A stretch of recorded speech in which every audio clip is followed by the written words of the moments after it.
إما أن العبد يصدق مع الله ويعلم أنه يعامل ملك الملوك وأنه يعامل من يسمع ويراه فيري الله من نفسه الصدق. Mes frères,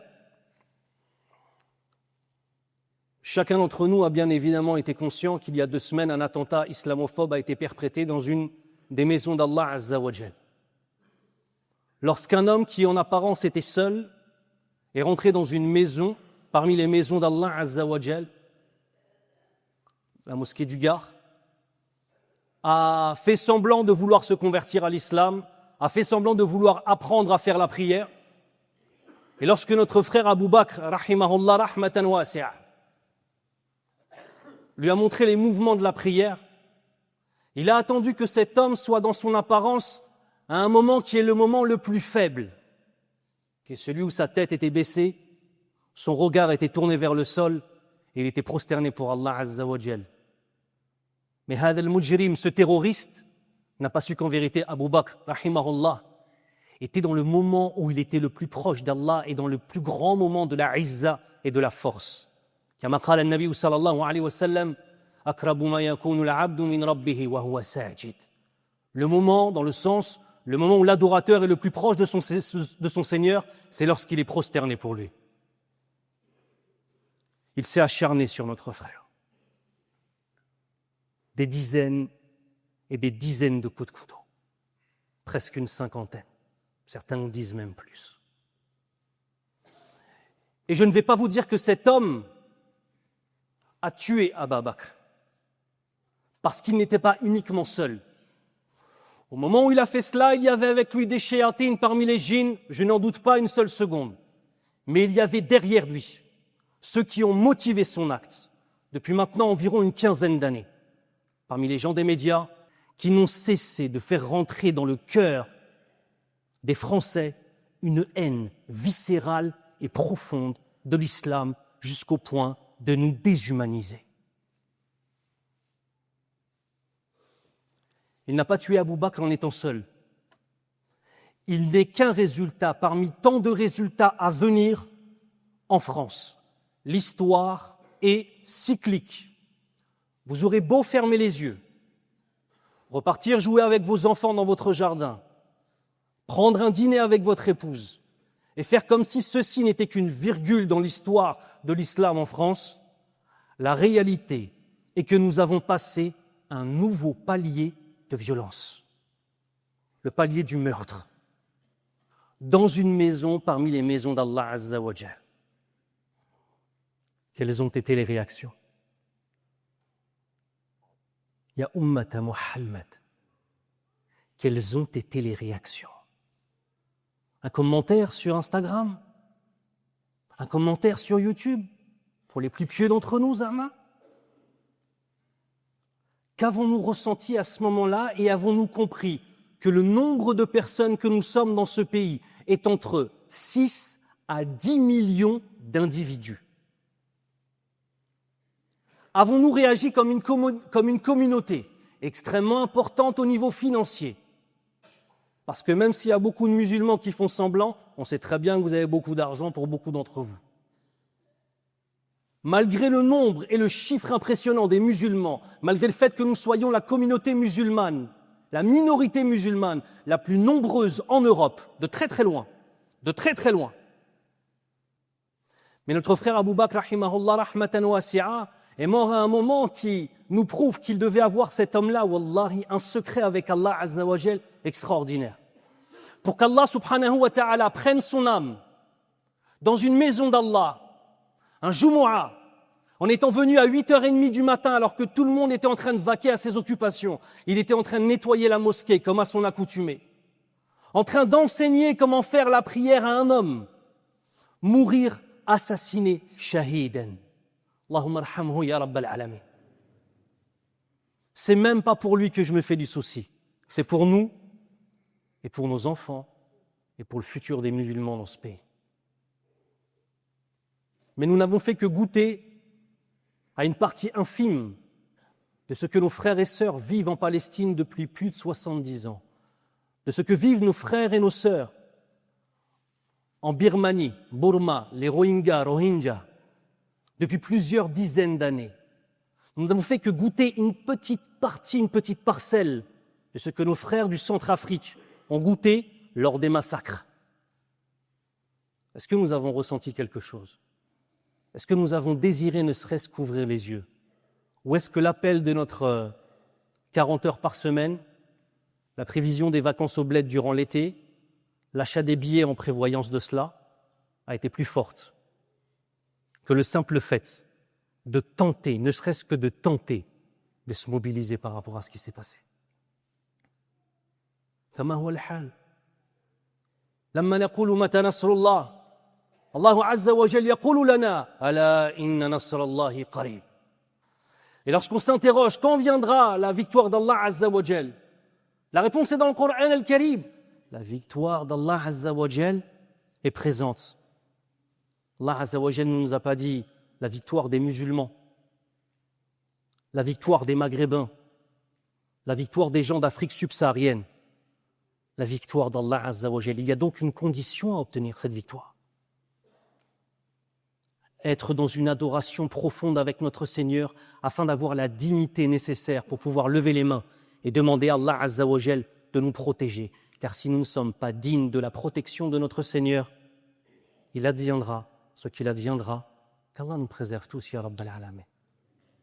Mais quand je vous dis cela, on ne va pas tomber dans le misérabilisme en se disant tout simplement « Oh, les musulmans sont nuls, ne font rien, ils ne savent pas. » Au-delà de ça, on a fait le constat. Qu'est-ce qui peut changer en fait? Qu'est-ce qui peut changer en nous pour obtenir et prendre le respect qui nous est dû? 3 choses que nous devons éduquer. Une croyance ferme en Allah Azza wa Jal authentique, comme celle du prophète sallallahu alayhi wa sallam. Une pensée, une intelligence musulmane, un fikr musulman, tel qu'il a été enseigné par le prophète sallallahu alayhi wa sallam. Et des actions dans la réalité des adorations et dans la réalité de l'interaction avec les créatures. Et tout ceci est résumé dans un verset. Et nous ne pourrons aimer ces actions-là et nous pourrons obtenir cette éducation qui nous permettra d'être unis, parce que s'unir sur les origines ethniques n'a jamais fonctionné. C'est uniquement sur la ilaha illallah Muhammadur Rasulullah sallallahu alayhi wa sallam que nous avons un espoir de pouvoir nous unir. Et Allah Azza wa Jal nous enseigne que c'est lui qui nous fait aimer la foi, que c'est lui qui embellit la foi dans nos cœurs, et que c'est lui qui nous fait détester la mécréance, qui nous fait détester la perversité et qui nous fait détester les péchés. Et si nous arrivons à obtenir toutes ces choses-là, alors nous serons décrits comme dans le Coran al-Karim par un mot, Ar-Rashidun. Allahumma ja'alna minhum ya Rabbal Alamin. Allah subhanahu wa ta'ala nous donne un verset qui vient être la solution à tout ce dont j'ai parlé dans la première partie de la khutbah. Le fait de comprendre un certain nombre d'éléments. Allah Azza wa Jal nous dit « Walakinna Allah habbaba ilaykumul iman » ce qui signifie « Mais c'est Allah Azza wa Jal qui vous a fait aimer la foi. » C'est pas toi, Akhi, qui as choisi la foi. Ce n'est pas tes qualités intrinsèques qui font que tu es guidé dans l'islam. C'est Allah Azza wa Jal qui t'a aimé un instant T et qui a décidé, mais d'une façon qui sied à sa perfection, de faire rentrer dans ton cœur l'amour de l'iman. Tu es un récipient. Seras-tu un récipient suffisamment digne pour garder cette lumière? Dans la suite du verset, وَزَيَّنَهُ فِي قُلُوبِكُمْ et il l'a embelli dans vos cœurs. Lorsqu'on a aimé réellement l'iman, tout ce qui est lié à l'islam n'est pas une corvée. La prière n'est pas une corvée. S'éloigner du haram n'est pas une corvée. Faire ce qu'Allah Azza wa Jal aime n'est pas une corvée, sauf si les cœurs sont malades. Mais si les cœurs sont guidés et si les cœurs sont purs, zayyanahu fi qulubikum. Tu n'es pas simplement dans une soumission, tu es dans l'amour de la soumission. Tu es dans l'amour de la prière. Tu es dans l'amour du fait de délaisser ce qui déplaît à Allah Azza wa Jal. Mais si on agit dans l'action comme des musulmans dans l'apparence, mais que dans nos cœurs, c'est toujours pas réglé, qu'est-ce qu'on a? On a des musulmans malades, des nafs al-lawwama, des âmes qui blâment, qui sont entre deux mondes. Parmi les shabab qu'on voit, il y en a, on les voit pendant Ramadan, on dirait des gens qui vont... Des pieux, tabarakallah. 24 heures après, il est en boîte avec une femme. 48 heures après, il est avec des gens en bâtiment qui sont en train de fumer le bédo. C'est quoi ces gens? Est-ce que les gens ont compris ce qui est en train de se passer dans le monde? Chacun de nos péchés, chacun de vos péchés, chacun de mes péchés est une pierre de plus à l'édifice de l'oppression de nos frères et sœurs dans le monde entier. C'est clair? Inna Allah la yughayyiru ma biqawmin hatta yughayyiru ma bi anfusihim. Certes, Allah Azza wa Jal ne change pas l'état d'un peuple tant que ce peuple n'a pas changé ce qu'il a en lui. Nos frères et sœurs en Palestine, c'est notre peuple et nous sommes leur peuple. Et nos péchés sont une cause des missiles qui leur tombent dessus. Chacun d'entre nous a sa responsabilité. Quand on désobéit à Allah Azza wa Jal, on n'est pas simplement en train de corrompre son cœur, sa femme, ses enfants et la société dans laquelle on est. On corrompt le monde entier. Et à l'inverse, le rapprochement à Allah Azza wa Jal, la piété, la droiture, on n'est pas simplement en train de le faire simplement pour notre âme, ou pour nos femmes, ou pour nos enfants. On est en train de le faire pour le monde entier. Et certains salihoun, quand ils lèvent les mains, il y a des missiles qui explosent dans le ciel et qui tombent même pas sur nos frères. Allahumma ansuril haqq fi kulli makan, ya Rabbal alamin. Demande à Allah Azza wa Jal de faire triompher la vérité partout. Ya Rabb. Donc dans la suite du verset, il nous dit wa karraha ilaykum al-kufra wal-fusuq wal-isyan. On a aimé l'iman. On a vu qu'il était magnifique, on a vu que l'islam était magnifique. On n'a pas agi comme des enfants gâtés à qui Allah Azza wa Jal donne l'islam et on le néglige comme s'il n'avait aucune valeur.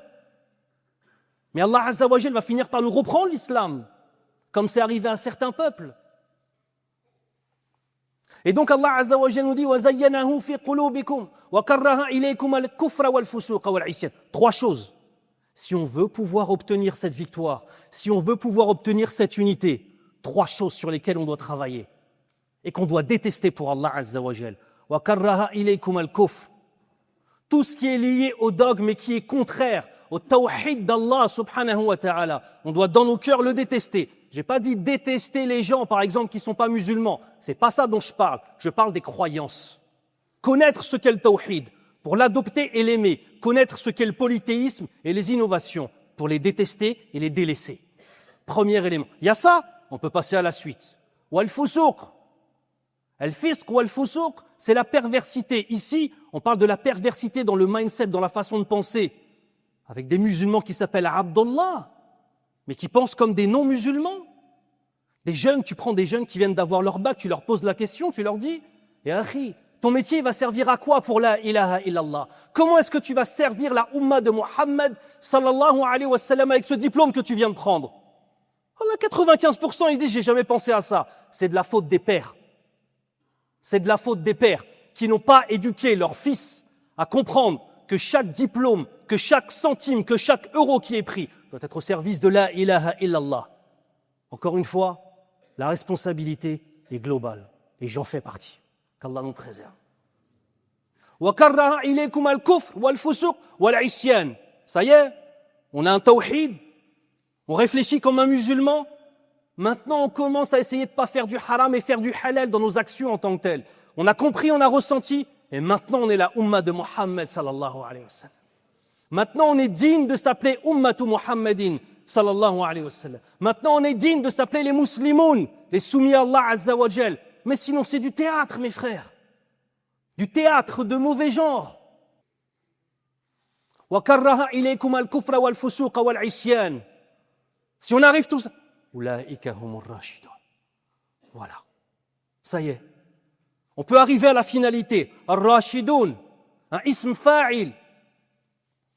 La caractéristique est tellement présente dans l'âme qu'Allah Azza wa Jal finit par décrire ces hommes et ces femmes par cette caractéristique de la droiture. Que chacun d'entre nous se pose la question. Où est notre responsabilité dans ce qui se passe sur les musulmans dans le monde? Quel type d'invocation avons-nous fait? Quel type de dépenses fi sabilillahi azza wa jal avons-nous fait? Quel type d'éducation avons-nous donné à nos enfants? Avons-nous ne serait-ce que cette ambition dans nos cœurs? Ou alors nous n'avons eu que l'ambition d'avoir des enfants qui vont prendre des diplômes, faire de l'argent, acheter une maison, être cadre, partir le matin à 8 heures du mat, déposer les enfants à l'école, travailler toute la journée, finir à 18 heures, rentrer chez lui épuisé, rattraper ses prières qu'il n'a pas fait à l'heure toute la journée, et ensuite aller dormir, c'est ça qu'on veut pour nos enfants? Wallahi non merci. Qu'Allah fasse de nous des Rashidoun, Ya Rabbal Alamin, et qu'il fasse sortir de notre descendance des Rashidoun, Ya Rabbal Alamin.